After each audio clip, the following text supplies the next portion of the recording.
Hi, my name is Bente, I'm the Norse Witch, and for this week's second video, I was originally planning to do a unboxing video, but the box didn't arrive on time, sadly. So I kind of have to spontaneously think about something else, something short, something fun, something cute. So I thought we could talk about spell timing again, because I have an entire playlist on how to time your magical workings and your rituals and your spell work. If that interests you, then check out, I think, up there, and I will link the playlist. I have already talked about, for example, using your menstrual cycle, using the moon phases. I have multiple videos on different kinds of moons, so full moons or new moons in different kinds of zodiac signs, and I will continue doing that. And I thought today we could talk about something quick and fun, and that is 2-in-1 basically, because it's the same thing, the same approach, but applied to a different time frame. So first of all is the seasons, so spring, summer, fall, and winter. Everyone knows the seasons. By the way, I am talking about this from a European approach, because I live in Europe and I don't necessarily know how this, for example, works in the southern hemisphere. I know that there are areas in the world that don't necessarily have proper 4 seasons. It works differently in different locations on the planet, but I'm talking from a European northern hemisphere approach. If your seasons work differently, then adjust it. But yeah, the 4 seasons, and of course the 4 times of the day. So morning, midday, I don't know what it's called actually, afternoon, and night time. Let's get into that.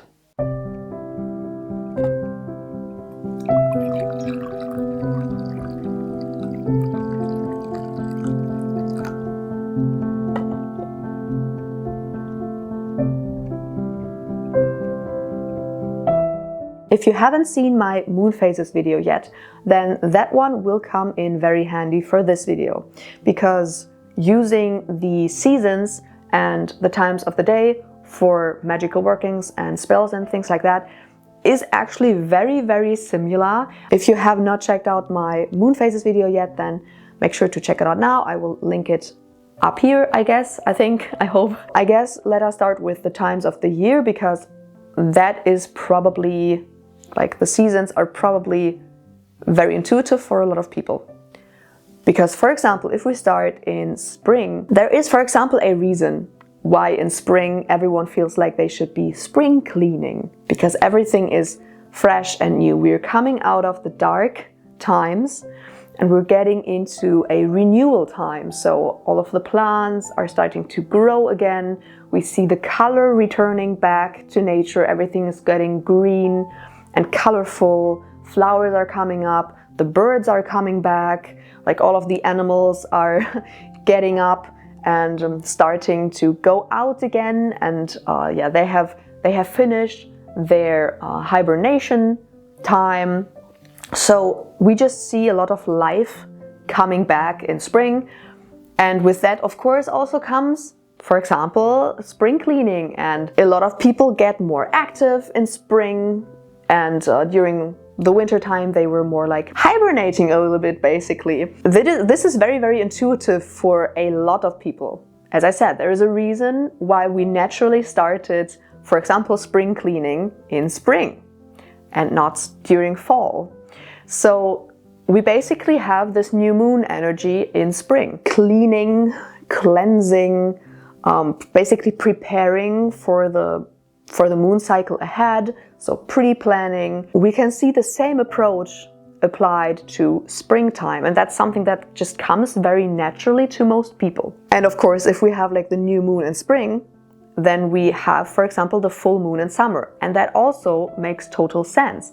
What do we do on a full moon? Usually we reap the rewards of our hard work. We're at the height of energy, and every working that needs most energy we will usually do on a full moon. And that's the same thing in summer. In summer, nature is in full bloom, in full swing. Everything is growing at maximum speed. All animals are active, everything is working. So we see the same approach. Then we go into fall time, where everything in nature is declining.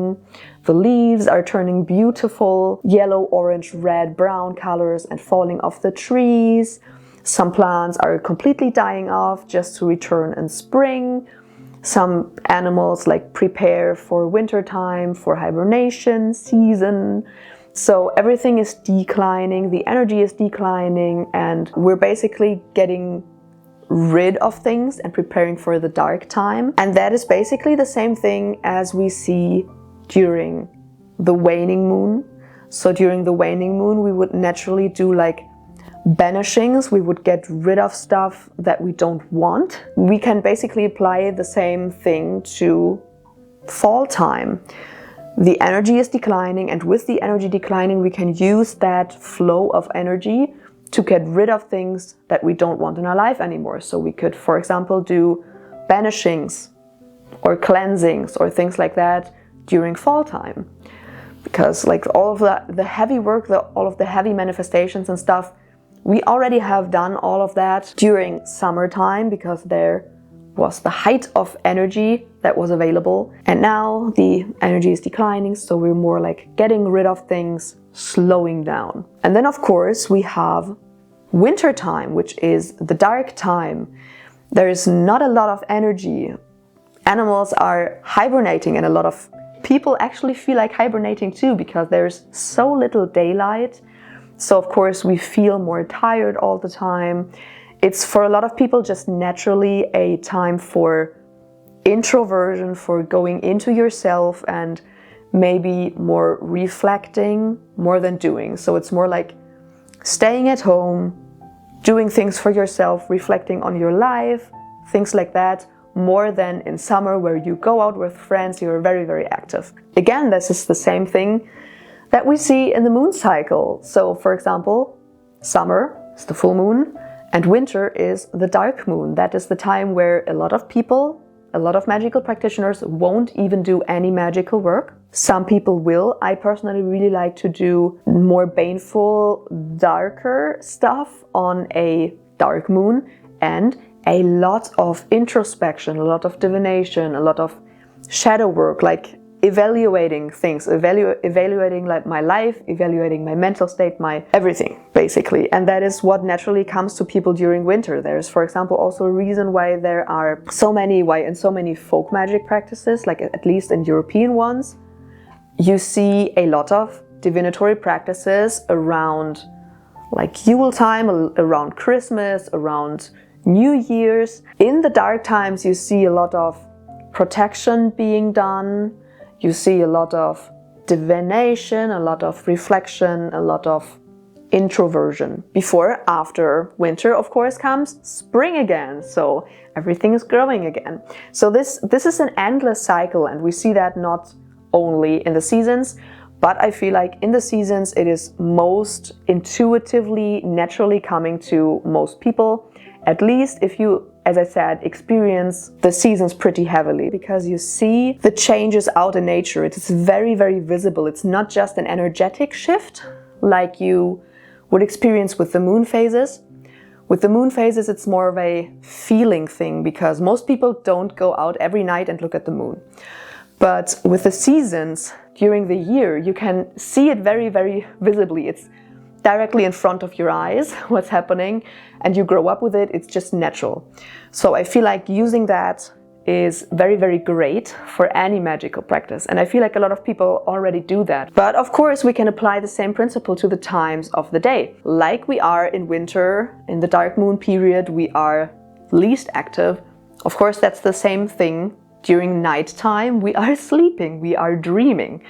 And most people, at least most people I know, will also do their, for example, divination work in the evening when it's dark already, because they want to work with the moon. But then when you wake up and slowly your energy is coming back, then you can use that time to do again all of this new moon stuff, because it's a new day, it's dawn, it's a new day. So you can do all of your like cleansings and prep work and write your to-do lists and things like that. And then of course during the middle of the day, the sun is at its peak, So it's usually like if it gets warm, it will be the warmest in the middle of the day when the sun is standing at its highest point.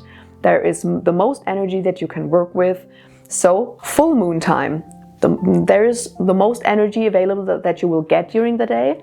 So heavy manifestation works and things like that, do that during the middle of the day. And then afterwards, the sun is going down again slowly, so we get more into the waning moon or the fall/autumn time. We can use that energy of the sun going down and declining, just like the moon is going down and declining and losing its energy.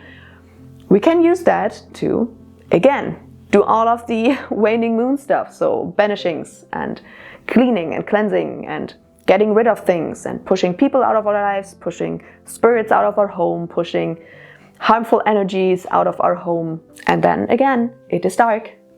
Dark moon time, divination, shadow work, introspection, reflection, and everything starts again. So you see this basically moon cycle approach. You can do that in so many different aspects. And I thought I could just wrap the seasons and the times of the day into one short little video. Of course, I hope this was in some way helpful for you.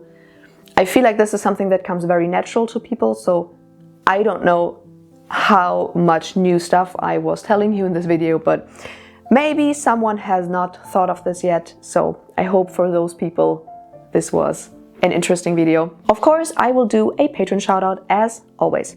Thank you so much to Anne, Kate, Cade.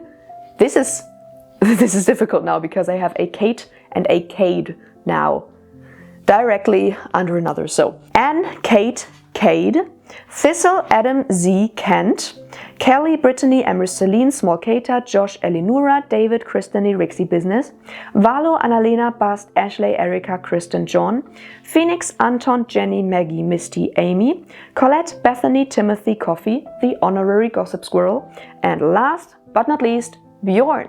Thank you so much for supporting me over and over again every month. Thank you so much.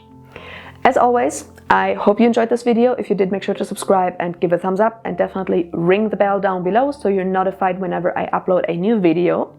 You can check out my other socials or my shop for sustainably and ethically sourced witchcraft and paganism tools. If you want to support me in another way, then of course you can also check out my Patreon.